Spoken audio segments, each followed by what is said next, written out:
Earth sign, Capricorn, Taurus, and Virgo. Kumusta po kayo guys? Okay, so Earth sign, maraming salamat po sa walang sawang pagsubaybay sa ating mga reading.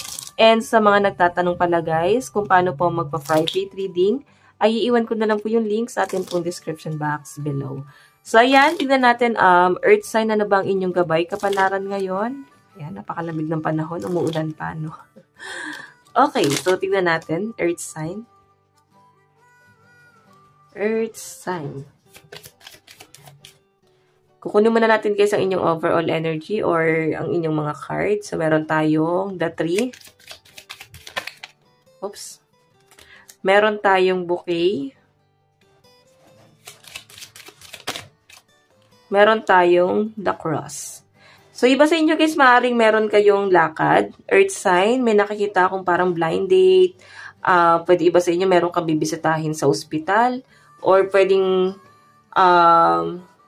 ayan, may bibisitahin sa ospital. Or pwedeng may yumao na kamag-anak na maaaring bibisitahin yung Earth sign sa sementeryo. So, ayan guys, kung na-open ko kay sa akin sinasabi, yun lang naman talaga yung nakikita ko.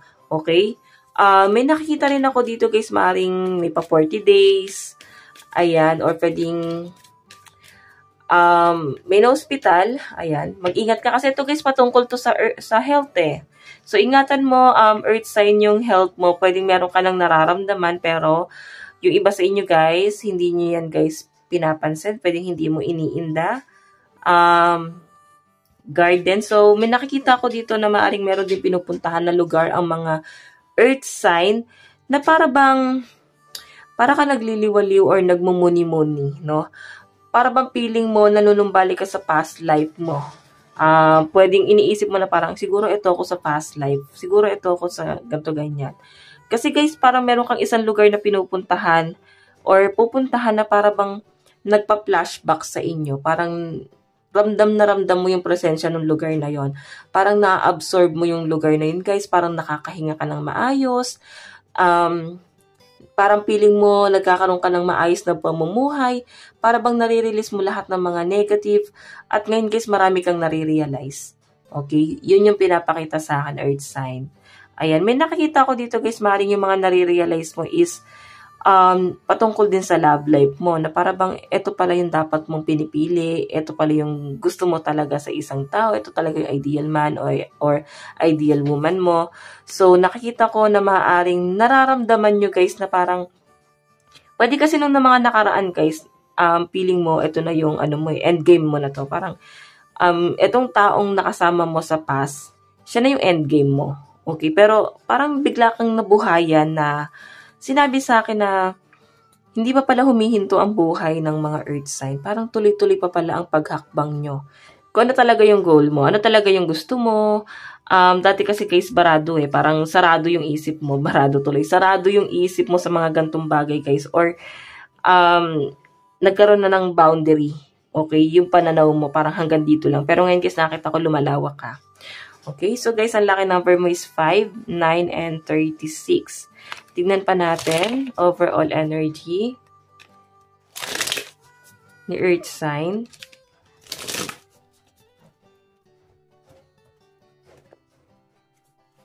Earth sign.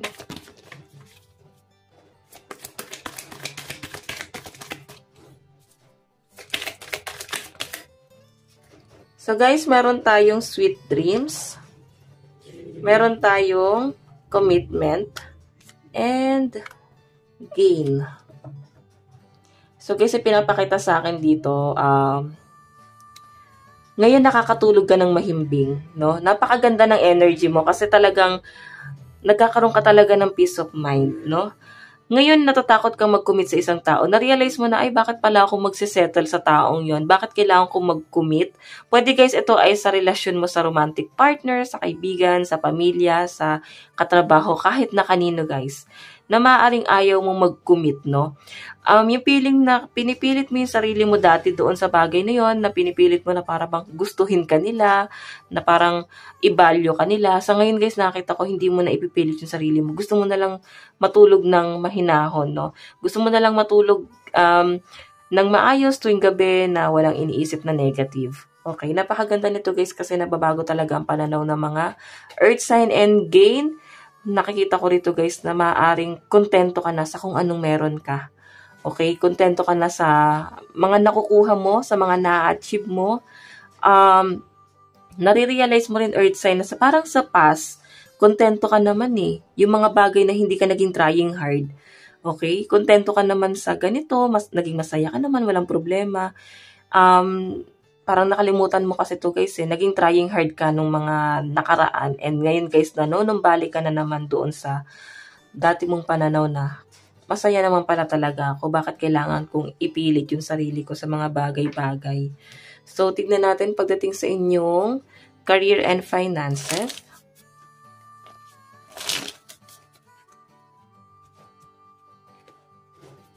Career and finances.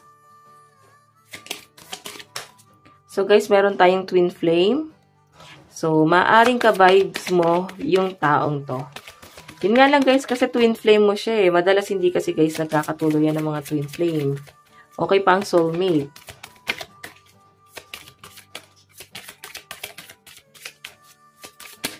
Okay. Ayan, ang daming lumabas. So, meron tayong the chaser. Hinahabol-habol ka nito guys.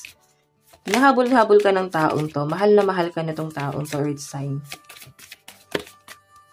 Meron tayong dragonfly. Pero ikaw kasi nakikita ko, earth sign, gusto mo na ng pagbabago. Or pwedeng biglang nagbago na kasi yung pananaw mo. Nagising ka na, no? Nagising ka na sa tagal ng pagkakatulog mo. Okay? So, nung nagising ka, parang na-realize mo na, ayaw mo na pala mag-commit sa taong to. Ngayon guys, nakikita ko na talagang matagal din naman kayo nagsama. Pero hindi na to guys. Hindi mo talaga siya makakatuluyan kasi twin flame po talaga kayo. The chaser. So, pinapakita sa akin dito guys, may naghahabol. Hinahabol-habol ka pa rin niya guys. Itatry ka pa rin i-manipulate itong taong to guys. Pwedeng magpapaawa siya sa inyo. Pwedeng sasabihin niya na ito yung pinagdadaanan niya hanggang sa parang nahahabag ka. Okay, kasi guys, itong taong to guys, gaslighting siya, no? Pwedeng ika-gaslight ka niya. Pwedeng sasabihin niya na ito yung pinagdadaanan niya, so dapat maunawaan mo rin siya. So, kung ikaw ay mahina yung loob mo guys, talagang alam mo yun, mapapa-oo ka na naman ito, mabibilog ka na naman itong taong to guys. Ngayon, maghahabol at maghahabol siya guys. Okay, pero ikaw straightforward ka na dito. Tignan natin ang inyong love advice.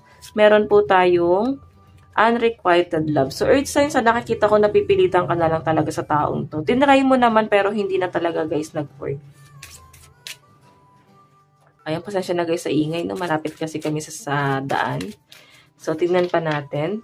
Meron tayong stay optimistic about your love life. So, masaya na kayo nang nag-iisa earth sign. Yun ang pinakikita sa akin. No? Masaya ka na kung ano man yung meron ka ngayon kasi marami ka nang na-realize. Okay, siguro na-realize mo na rin na hindi mo pala talaga kailangan ng lalaki or babae sa buhay mo. Masaya ka nang nag-iisa. Pwede kasi guys na matagal ka pala talagang single. Yung last relationship mo, naghabol ka doon sa taong yon. Okay? And after nun guys, dumating ka sa point na napagod ka pala talaga. Darating at darating ka rin pala sa point na yan. So, tignan natin guys, meron tayong speak your world into being. So, ngayon guys, kinakausap mo yung sarili mo. Si higher self. No? Ayan. Nagkakaroon kayo ng diskusyonan. So, guys, ayan, maganda naman to. Totoo naman yan. Kailangan mong kausapin si higher self or pwedeng kailangan mo magmuni-muni, tanongin mo yung sarili mo, kausapin mo yung sarili mo. Diba? Magdesisyon ka. Okay, so earth sign, ito lang naman po ang inyong reading. Hanggang sa muli. God bless and love you all. Thank you po.